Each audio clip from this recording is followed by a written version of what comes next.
Tonight's big story, and we've been breaking this story from the beginning. An inside look for you at the plane crash in Miami Township from the passenger who was lucky to be alive. Chelby Kosto got the interview. Chelby? Tom Duncan tells me about his few minutes of extreme terror as the plane he was a passenger in plummeted to the earth. Were you scared? Oh yeah. Scared. I was more afraid of thinking about what was going to happen. Tom was flying with his good friend Doug Morgan. They went up for a simple joyride Monday night and were planning on returning to Hookfield in Middletown.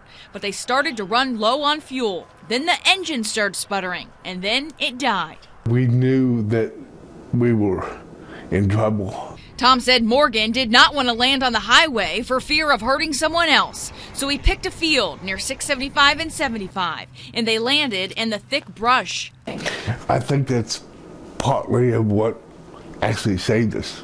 After they crashed, Tom says the pilot was in pretty bad shape and was hurting. Tom could hear the sirens coming to their aid. When we had the crash, they couldn't find us. So he decided to go find help. But Tom has cerebral palsy and can't walk well. So he crawled his way through the thick brush to the highway. About every 10 or 15 feet, I'd holler, "Help, help." And one of the patrolmen heard me. With only a small scratch on his face, Tom says he feels pretty lucky. It's hard for me to walk. And I think it was I think I did myself more damage walking out than I did for the actual crash.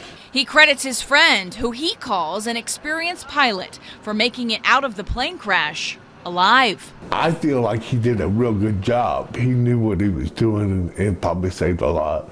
Troopers are still investigating whether alcohol played a factor in this crash. Tom Duncan tells me he believes the pilot was sober and says he wouldn't have gone flying with him if he had been drinking. Troopers tell me they're still waiting on toxicology tests from the hospital. In Miami Township, I'm Chelby Kosto for Fox 45 News.